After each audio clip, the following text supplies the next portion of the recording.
The Golden State Warriors believe that they are the front runners to land LeBron James in free agency this summer. But is that a realistic option, or are they just delusional? We're going to talk a little bit about that. Plus, the Denver Nuggets have held internal conversations about potentially trading for Jaylen Brown, while Nikola Jokic is talking about delaying signing his extension. Could those two things actually be linked? And Rui Hachimura has interest from both the Nets and the Spurs in free agency. We're talking about all these things plus more on today's NBA Central. Welcome to the Full Court Podcast. We'll catch you guys right after this. Welcome to the number one place for your daily basketball news and analysis, NBA Central. What's going on, y'all? Welcome to another episode of the Full Court Podcast, formerly NBA Central. I'm your host, Haize. More importantly, you guys can follow the channel at NBA Central Pod on every social media platform we happen to be on. With that said, make sure you guys hit the subscribe button. 60% of you guys that watch us every single day have not yet hit the subscribe button. Go ahead and hit that subscribe button. In exchange for that, I'll be delivering some of the best daily NBA content, covering everything that goes on from news, rumors, signings, everything. With that said, let's go ahead and get into it. So I want to start off talking about the Denver Nuggets, mainly because the Nuggets are an interesting team, right? We know that they are already trying to shed salary so that they can try to re-sign Peyton Watson. There's also talk about Nikola Jokic and him delaying his signing his extension, and I don't know if that's necessarily built around the idea of giving them some time and flexibility because they're going to be able to re-sign him with bird rights regardless before they, with the salary cap structure. But let's talk a little bit about this Jaylen Brown pursuit. So this one does come from Mark Stein and Jake Fisher of the Stein Lane that says this. The Denver Nuggets have internally discussed whether they could assemble a trade package to acquire Jaylen Brown from the Boston Celtics. Sources tell the Stein Line. However, the Nuggets have not emerged as a viable potential trade partner for the Celtics to acquire Brown. The Nuggets are motivated to upgrade its roster around Nikola Jokic as he wants to sign an extension, but they are also prioritizing shedding salary this offseason as they look to re-sign Peyton Watson. Brown and Jokic are on Supermax contract and will combine to make approximately $116 million next season. Brown is also eligible for a contract extension this offseason as well. So, with them having the trade, market of Cam Johnson, Christian Brown, another player they're looking to move, after, they traded away Michael Porter Jr. last offseason. The question becomes about, for a Denver Nuggets team that ownership has already said multiple times, they do not pay the repeater tax. That's not something that they're going to do. Imagine how restrictive it becomes when you have two players making $116 million on that, and that's without the Peyton Watson, whatever happens with Peyton Watson. Now, I'm not one to ever say never, right? You can never say that in the NBA. How many things did we not think were going to happen that eventually happened in the NBA, right? But I do think this when it comes down to it. Is this move a dream or fantasy? I think, for the side of it, and for those that are new to the channel, we talk about both sides of every argument, side A, side B. Don't react when you hear one side until you hear the other. But, with that, we know that Nikola Jokic is still an MVP caliber player. And for that, you want to have the best team. You want to leave your window as open as possible to take advantage of that and try to win titles while you have a player the caliber of Nikola Jokic on your roster. And Jaylen Brown will give them a two-way star next to him. Now, some of the reports are that Jaylen Brown wants his own team to be the number one. But of course, when you look at what Jaylen Brown would bring as far as a two-way play, replaces the scoring punch they lost last year with Michael Porter Jr., all there, right? And this would also be the Denver Nuggets signaling that we do not want to waste any of Jokic's prime being cheap, even though they have already done a little bit of that, right? A Jokic and Brown duo would be amazing duo in the West, even with the Thunder and with the Thunder and the Spurs, and even what the Minnesota Timberwolves have done. It would put them right there. But I do think that there's a part of this is not realistic. The combining for $116 million next season, with Denver already looking to shed salary, and with them not having like a true package that you can look at and say it's amazing for the Boston Celtics, because listen, the Denver Nuggets don't have a tradable first round pick until 2033. That's the first time that they can have a flat out tradable first round pick. So because of that, I don't see this necessarily being the most seamless way to get a deal done, right? And with Brown also being extension eligible, the money can get even more complicated, but he does have 3 years left on his deal, so you don't necessarily have to extend him right now. And I also think like the Peyton Watson part of it. Not that, listen, Peyton Watson is a fabulous player, and he had a breakout season last year.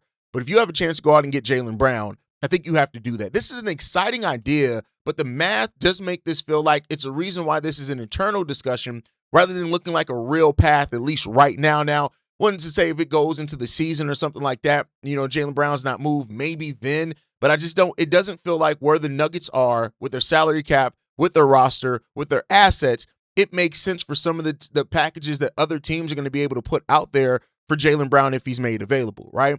And then there's the other part of this with Jokic delaying his contract extension. Is this a big deal or is this a warning sign? I think the side of this that you say that there's no real reason to panic is that, listen, there's no sense that we've heard that Nikola Jokic really wants out.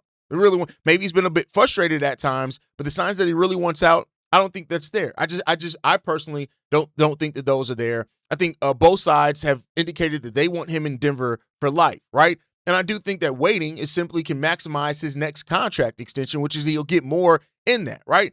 Jokic has never been somebody that's driven by drama. He's kind of stayed out of the decisions of the front office when it comes down to that. I think this is more financial timing than any type of tension in the front office. But I do think this. It does make it, because we live in a world now in the NBA where things can change so fast. If Jokic delays his extension signing to next offseason, while yes, he can make more money, and if it gives him another year of the Denver Nuggets being disappointing and the front office not making the necessary moves to do something, of course there's that fear, and it should be that fear in the back of the front office's mind that, hey, what is going to happen if that happens? Jokic wants to compete. He doesn't want to watch this roster get cheaper every single year while other teams around the West are improving. The West is loaded. It's getting tougher every single year to win in the Western Conference. And I do think delaying it does put some pressure, whether intentionally or unintentionally, on the Denver Nuggets front office. And that's what stars should do, right?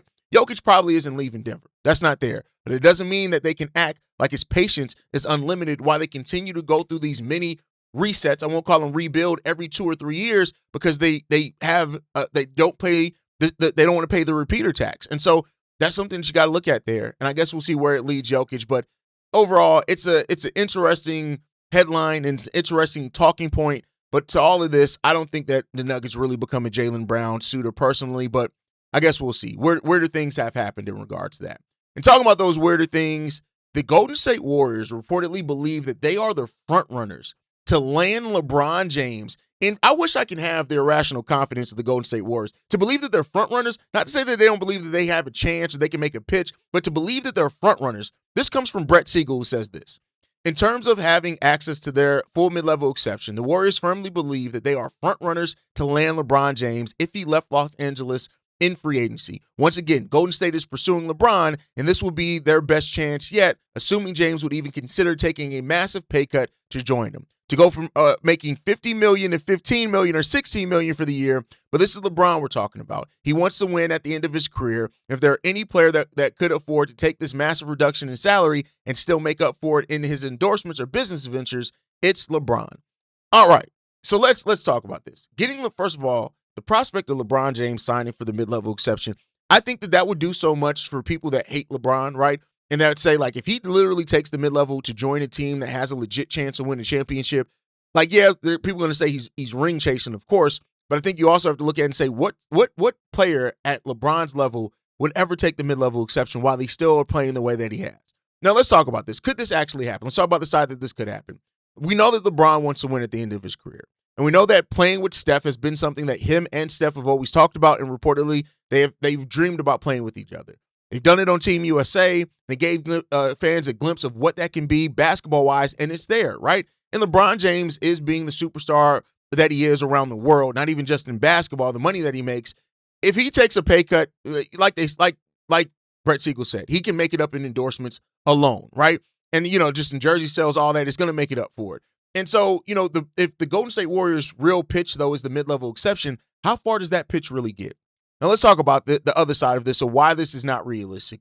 The pay cut is massive. Going from $50 million to $15 million is utterly ridiculous, right? And I do think that the Lakers and staying in LA and Cali gives LeBron some comfort with his big business ventures, the marketing power, the continuity, all that type of stuff. I think that Cleveland offers a storybook ending. If you're talking about taking the mid-level and going for the story side of it, while you still can't compete for a title, Cleveland does offer that. And I don't know if even Golden State can guarantee a title contention anymore, even with Steph and LeBron and Dre. And I know Jimmy Butler said some wild things in regards to what he can do coming back from an ACL injury as well, but I just don't know if it's there. Like, taking a little money, if LeBron wants to do that, there are probably other options and teams that he can join for the mid-level to chase a title, but we'll see. The basketball fit is there, and it's real, and it's legitimate. The question is, how much of the money really determines this story and where it's going to go, and how you feel about that could determine exactly how you feel about all of this. But let me know what you guys think on that part down below. Will LeBron take the mid-level exception to play for any team, much less it being the Golden State Warriors? Let me know what you guys think on that part down below. With that said, Rui Hachimura reportedly has some interest around the league, reporting that he has interest from the Nets and the Spurs. And listen, if the Lakers don't bring back Rui, it'll be interesting because, they're trying to build something around it. But this comes from Mark Stein, who says this. The Los Angeles Lakers forward Rui Hachimura is hitting the market as an unrestricted free agent this summer. A return to Los Angeles is possible for Hachimura, but that could be dependent on whether the Lakers stay over the cap or go with cap space this summer.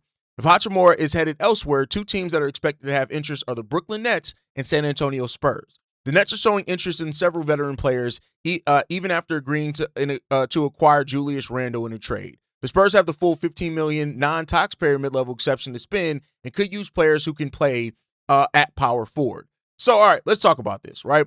Does it make sense for Rui Hachimura?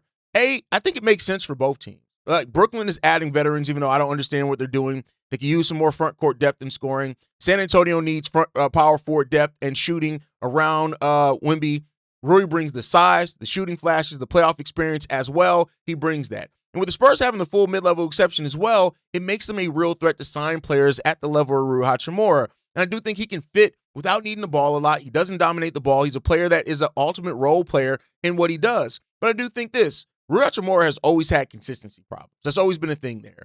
His defense can be good depending on the matchup, but sometimes it can be mad questionable, right? And with the Lakers still looking to maybe bring him back with their cap path, it depends on a few things there. Brooklyn and San Antonio, they need to avoid overpaying role players, even though they're like Brooklyn's weird. San Antonio right now needs to avoid that because they're going to have extensions coming up. But then again, if it's a shorter term contract, it can work as well. Rui Hachimura is useful. There's no doubt about it. He is a useful player, but I don't really think he's a franchise changing player. But I don't think the Spurs will be looking for somebody necessarily to change their franchise. They're looking at somebody who brings exactly the skill set that Rui Hachimura has. Rui is the kind of free agent who he won't dominate the headlines, but I do think if he goes to the right team, you could be talking about him making an impact and helping a team getting over a little bit of a hump. And I guess we'll see if that ends up being the case for Rui Hachimura. Let me know what you guys think on that down below. Last topic of the day before we get up out of here. Tyrese Haliburton was interviewed and he about his recovery by the Fieldhouse Files. And he talked about he feels like he's great and he's back to doing everything that he needs. Who said this? I look back at videos of me and I can see how swollen my face is. I'm glad that that's beyond me and past me now. I feel great. My body feels great. I'm able to do everything. I feel like I'm operating like I'm a healthy NBA player for the first time in a long time, which is exciting. The fact that I'm able to come here without having to answer questions from anybody in our organization about my health, I'm just able to jump in and do some things with the kids, that means the world to me. It's something I don't take for granted after the last 12 months. Now, the Eastern Conference has had a lot of change since Tyrese Haliburton went down in the finals last year.